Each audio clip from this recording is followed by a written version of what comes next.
It all started when 4 people unknown to me knocked on my door. I went outside to talk and they asked if they knew where my daughter's boyfriend was, as he had hurt the daughter of the mother who was asking. I said I didn't know and I didn't think he would do something like that, and I politely suggested that they take the matter to the police. This did not please them, and I was rushed at first by the mother. I put my hand out to keep her at arm's length away, but then 2 others came around each side. After many punches to the head, there was no more time to roll with the punches, as another would come from the other side. I experienced a warm, sleepy feeling and came to face down, still receiving hits. I decided to roll over and do the so-called Chihuahua move, blocking the biggest hits from metal poles aimed at my head, by forearm, leg, any way that I could. Also, I screamed out for help, hoping neighbors would hear and act. In fact, 2 of them did call 000, the Australian emergency number, before I could. I decided that I had to get up and was thrown almost through a timber handrail. I fought falling through as I was worried about being on the ground a meter below. Somehow I got past one of them standing in front of my front door, then I ran inside and locked the door. At this point, I reached into my pocket to retrieve my phone to call 000, but before that happened, I saw a pole come through a window. Then the door was kicked in. My thought at this point was if I do nothing, I'm dead.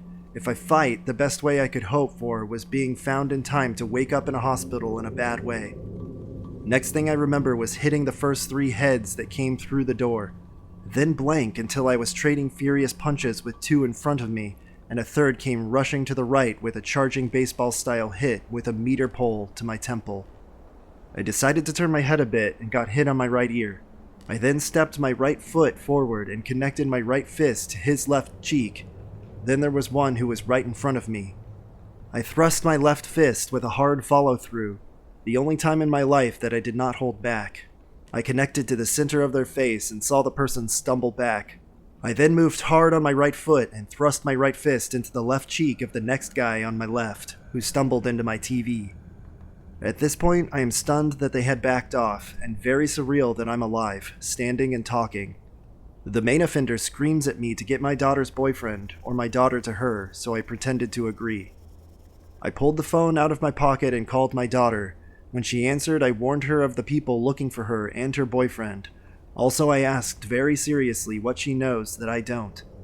At this point, I picked up my work phone and rang 000. I couldn't talk as I was too busy. I aimed the microphone at the offenders making demands at me, so I could provide evidence. I then saw them walking away with 2 of them helping each other walk. Minutes or moments later, the unit caretaker said police were on the way, and then they showed up along with an ambulance a couple minutes later. I can't remember which was first. I went to the hospital, had several x-rays, and luckily nothing was broken. I had a hematoma on my ear that was drained and stitched, and I had soft tissue injuries for 2 years, memory issues, and counseling, but I'm all good now. I also found out that I broke the main offender's nose, and there was a lot of blood on the floor behind where I was standing in my lounge room while taking on the 2 on in front of me. I assume because of the bruising on the back of my head that I did a reverse headbutt on one of them who dropped a metal pole, not sure though. The police team cleaned up every drop of blood for DNA evidence and identified 3 of them who received suspended sentences or a good behavior bond. 1 got away due to lack of evidence though. Police said I used self-defense and reasonable force. I had to clean up all the glass and insurance paid over $4,000 due to building damage. I don't even remember getting hit on the back, and I didn't notice any of my facial injuries until my daughter called me puffy face. The bruising on my back was only hours old in this picture, and got much larger with all sorts of colors over the next few days. The first night I was up having to pee almost every hour whilst my body was eliminating bruising toxins. It's quite amazing to not know the extent of one's injuries due to adrenaline, I guess, and I didn't notice some until weeks later.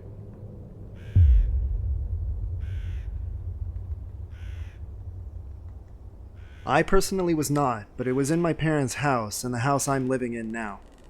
It was during the day, and we have a back window that is just a bit too close to the ground.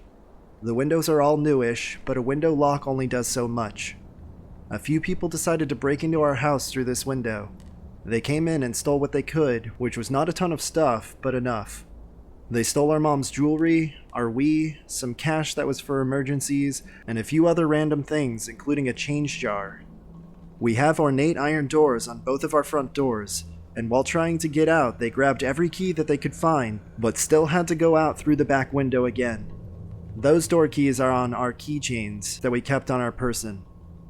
Luckily, nothing was damaged or vandalized, and our dog, who was pushing 10 at the time, was also safe. We're actually not sure how they got past him, but they did, and he was okay. My mom came home first after feeling like something was wrong in her day. They left the door ajar because they couldn't get out. My mom grabbed the dog after seeing this and went to the neighbors. The police believed that they rushed out the back door after seeing my mom's car turn the corner. They ended up being tweakers, so thank God she didn't walk in on them. Not everything was recovered, but they were arrested eventually and all served time. We now have a security system that we're all hyper-vigilant about, and there are bars like the security doors we have on the windows that they got through. I think the worst thing that happened was what was taken from my mother. She lost a lot of trust in the world. Both of my parents were raised in this town and have seen it go from 5,000 to 30,000, and it's jaded her quite a bit. She also lost her sense of attachment to this house, which is also unfortunate. My parents have never had huge incomes, but this house was their first, and both my sister and I were raised in it. It was purchased directly after I was born, but now they can't wait to get rid of it.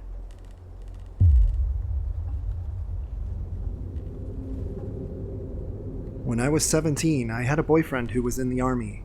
We didn't live on base, but in a tiny neighboring town nearby. He had some beef with a skinhead gang who had some members that were also in the army. One night, while we were sleeping, they knocked on our door. It was about 2 a.m., and we had no peephole or window near the door, so I opened it with the chain on. As soon as I did, 5 guys rushed the door and broke the chain. They all had baseball bats. The lights in the living room only stayed on for about 10 seconds because they began smashing my lamps, the overhead light on the fan, and the kitchen and bedroom lights with their bats. I've never almost pissed my pants until then. I was so scared and my legs turned to rubber. Strangely, after they broke the chain, but before they smashed the lights, my vision got really dark, like the lights were dimming down. This was the first time it ever happened, but to this day, if something startles me, my vision goes almost black before snapping back to normal.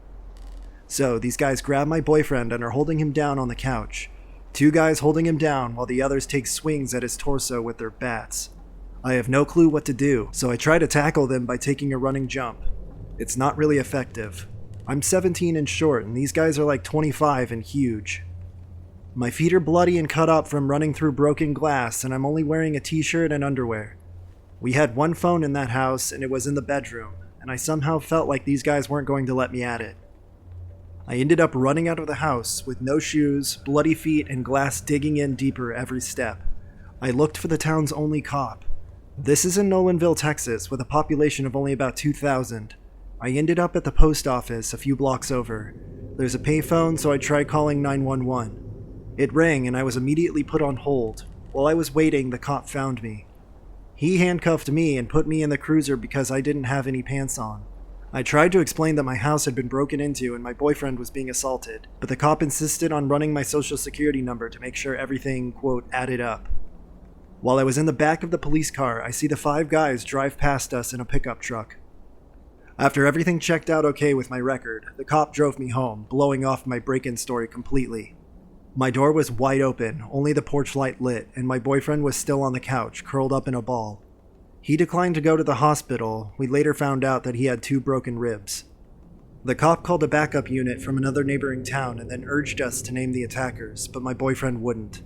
We've never been fond of local law enforcement. Not much ever came of it, except I have a little PTSD from it, and we bought a shotgun to keep beside the front door from then on.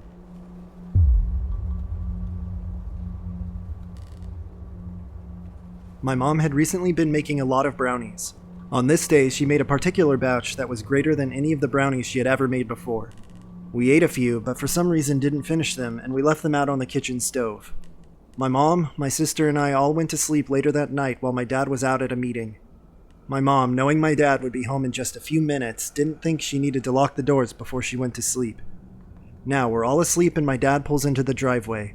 The very first thing that he notices is that our garage door is open, and his bike is standing outside. Then he turns and looks into the house. Standing in our kitchen is a man. My dad doesn't realize what's going on. At first, he assumes that one of his friends had come over, wanted to borrow his bike, but was waiting for him to come home so he could ask him. Then, the man inside our house sprints out the back door. My dad starts to chase him, but stops. He knows we're inside and he wants to make sure that we're all okay first. So now, we're all gathered downstairs and we notice something. The intruder walked into our house, and the first thing he would have seen is the kitchen table. On the kitchen table were 3 wallets, all untouched. Then we look over and see the plate of brownies, completely destroyed. The man who had broken into our house skipped over all the valuables and went straight for the brownies. At that time, I was more disappointed by the fact that we didn't get to finish the brownies than scared that we had been kind of robbed. Obviously, my mom and dad were pretty freaked out, and they bought an alarm system for the house. My dad didn't sleep for a few days, but other than that, the only thing we lost were some really good brownies.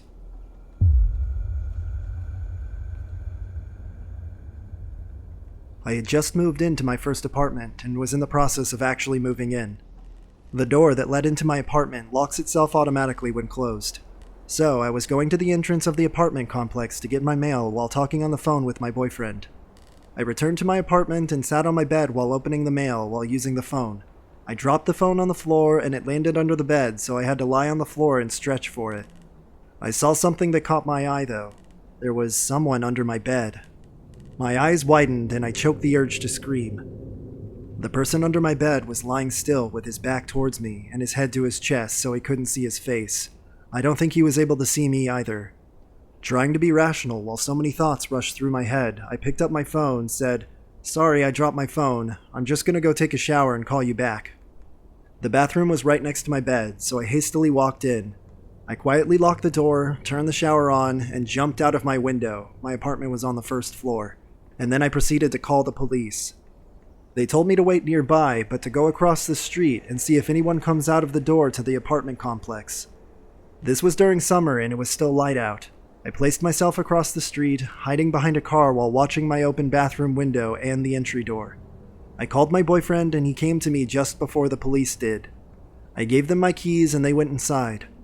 Only moments later, 2 cops come out holding a thin and tired-looking man.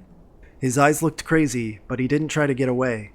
The policeman that had stood beside me and comforted me while the police searched through my house told me that the man stood outside my bathroom door with one of my kitchen knives waiting for me to come out. I was just a mess, shivering and crying.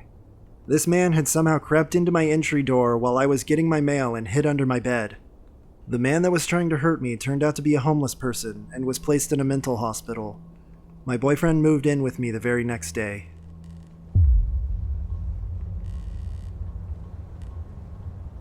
This story takes place in 1977. The cast of characters includes my mom, my dad, my brother, and of course, the serial killer. My brother was little at the time. He had been at a friend's house. I don't remember what the occasion was, but my parents were picking him up. It was late at night, winter. My parents picked up my brother, loaded him in the car, and start driving home. As they are leaving the neighborhood to get to the main road, they see a man come out of the woods with a shotgun and get into his van on the side of the road. Now, the area I grew up in was suburban, but the folks can be rather redneck. Seeing someone come out of the woods with a shotgun is worrisome, but usually just means it was a poacher. My dad just keeps driving. The man gets into his car and follows my parents onto the main road. Still, nothing to really be worried about. They make a few turns on their way home, and it becomes increasingly obvious that the van was following them. They pull into the housing plan we lived in, which was mostly new construction. The van pulls into the plan behind them. At the time, our house was the only finished, occupied house on our little cul-de-sac. The streetlights hadn't even been turned on yet. It was pitch black, winter, cold, and isolated. The van pulls into our driveway behind my dad. My dad gets out of the car, sends my mom and brother into the house, and tells them to lock the door. He waits till they get inside, and then he walks up to the van. He stands at the nose of the car and just stares at the man inside. Waits. No questions, no bravado, no nothing. He just stands there and waits, intimidatingly. Now, what you need to know about my father at the time. He had a full-ride scholarship for football in college. Dropped out and decided that it would be fun to join the military and volunteered to go to Vietnam because he was quote-unquote bored. He spent a year on some godforsaken little island at a ranger camp. He is an intimidating man, and always has been. Without being overly tall or large, he has a presence. You just don't want to fuck with him. He's now much older and somewhat overweight, but in 1977 he must have been something, because without any words being exchanged, the man put his van into reverse and just drove away. The story doesn't end there, though. The next morning it was all over the news. A man had been murdered the night before in the housing plan my parents picked my brother up from, just a street away. A man had been shot through his living room window with a shotgun. He died on the floor while his wife tried to flee, and the kids were asleep upstairs. The wife leads the man through the woods on a chase, and they find her body a few hours later in the woods, the same area where my family saw the man come out. It turns out that it was Edward Surratt, the serial killer.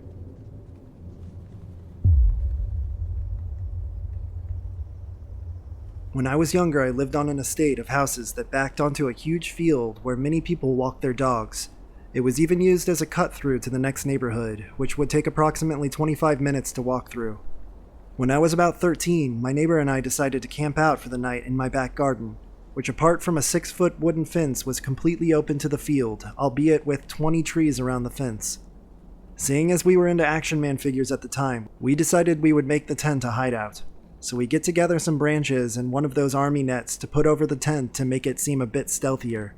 We also put the tent in the corner of the back garden, which had a small roof over it, which made it very dark once the sun went down. We did the usual thing, ate loads of crisps and sweets before we decided to try to get some sleep in our well-hidden super dark tent. Around 4 a.m., I woke up to the sound of someone landing and then walking on small stones. I then realized that that sound was coming from below the fence where my mom and dad had decorated with some gravel and flower pots. At first, I thought it was our cat, but it was far too loud to be such a small animal.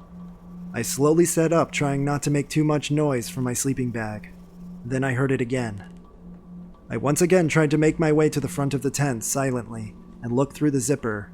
About 10 feet away from us, there were 2 guys dressed in all black, crouching under the windowsill of the kitchen talking to each other. I immediately froze and had no idea what to do. They proceeded to creep closer to us, looking for some more windows or maybe an entrance. Because we were in the corner of the garden, we were quite close to the path that led down the side of our house where there was a door into the adjoined garage. I heard them talking quite clearly now as they were less than 5 feet away from me and my friend who was still asleep. They were talking about being unseen and just taking whatever they could find in the garage instead of breaking into the house and disturbing anyone. I had no idea what to do, so I rang the house phone, which was pretty loud, and waited for someone to answer. It took a while for anyone to answer since it was very early in the morning. As soon as the phone rang, the 2 people bolted to the fence and hopped over. My dad then answered and I whispered for him to get outside as soon as possible with a bat or something. Nothing happened in the end, but I am glad that my friend slept silently.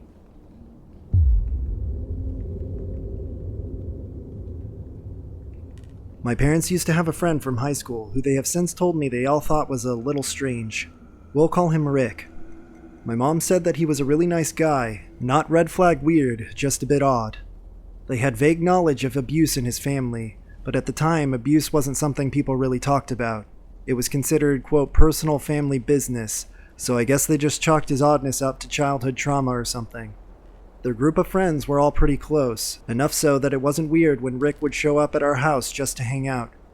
My mom told me that sometimes if my dad wasn't home when he stopped by, he would just hang out with her and little baby me until he got back. The year they all graduated high school, a woman attending the university in our city went missing, and about a month later her body was found.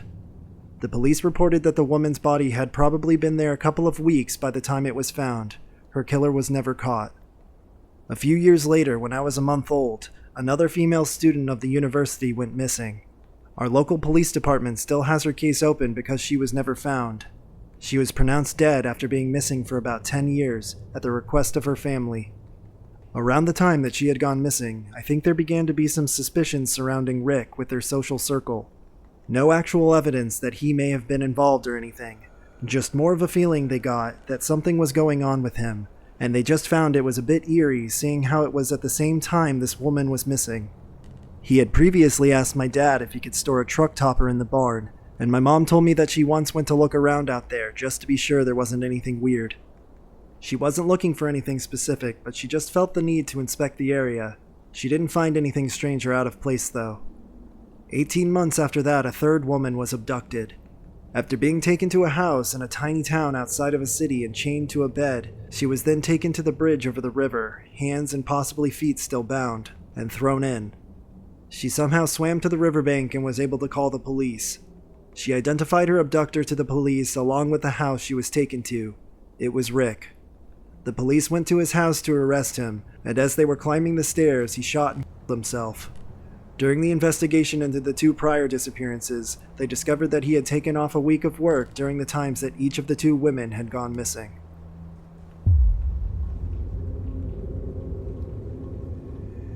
This encounter happened to a friend and coworker of mine about 15 years ago in a suburb of Los Angeles, California. My friend, I'll call her Jody, lived with her parents and older brother in a house in a pretty nice neighborhood, and they didn't really worry about crime, break-ins, or anything like that. One night, though, at about 2 a.m., Jody was awoken by a loud knocking at the front door. She jumped out of bed and ran into the hallway, where her parents and brother were coming out of their own rooms. The knocking, now pounding, continued. "Stay here," said her father, and made his way toward the door. All of a sudden, there came a muffled male voice shouting, "Help me! Help me!" Jody and her mom grabbed each other in fear, and her dad looked out the peephole. "There's nobody there," he said. He looked out of the front window, where you could see part of the front door and porch. He still didn't see anyone, though. He walked back toward his family, when the loud knocking began again, this time even more frantic. Again a voice shouted, "Help! Help me!" Jody's dad went to the phone and called 911, and while he was talking to the operator, her brother had walked up to the front of the house. The pounding was still going on, getting faster and faster until it was constant banging. "Help me! Help me, oh God, help me!" Jody, in tears of fright by now, looked over at her brother, who was standing in the family room, which was located to the left of the front door. His face was white, and he made an arm gesture for them to join him. Jody, her mom, and her dad, who was off the phone with the police by now, hurried into the family room, where they immediately realized why her brother's face had gone pale. The pounding and shouting was coming from underneath the family room floor. The police arrived minutes later, and it turned out that some guy in his 20s had gotten all out of his mind that night on crack and had somehow made his way into the opening of the crawl space under the house. It was located underneath the family room window. They never found out exactly what his intention was, but they assumed he was trying to find a way into the house to rob it, but then he got disoriented because he was so high and freaked out, hence the pounding and shouting.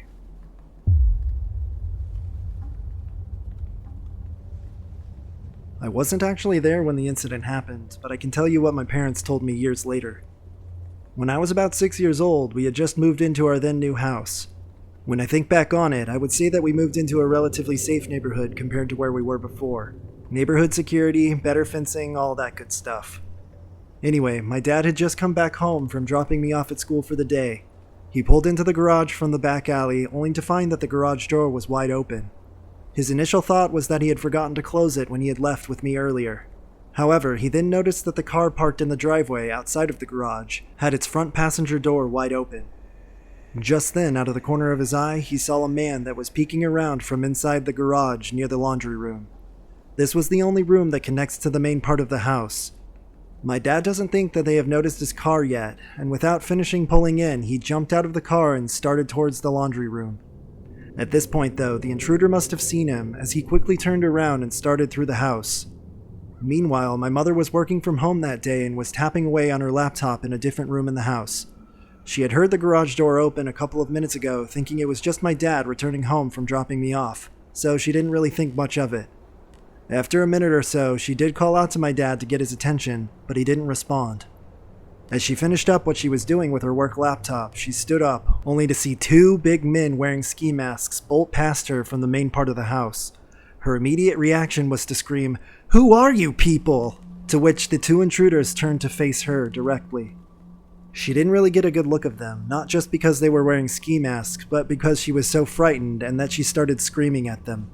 Out of adrenaline, she then began charging at them with nothing for defense except her body. I guess this, mixed with the fact that they had realized someone else was coming in from the garage, spooked them enough to force open the front door nearby where they were, and then they sprinted down the street. However, this did not stop my mother, who took off after them down the street, yelling and screaming profanities at them. My father eventually caught up with her and calmed her down, but they didn't catch the 2 intruders in the end. They filed a police report, and both my father and her father had a stern talking to with my mom. I mean, I really don't blame them, though. I understand that she wanted to defend her new home, but who knows what would have happened if they had weapons of their own, or even if they hadn't noticed my dad come inside behind them. Plus, they were clearly bigger and probably stronger than her, too. Even so, to this day, I know that my mom would still try to defend the house and us if there was any intruders trying to break in. I love you, Mom.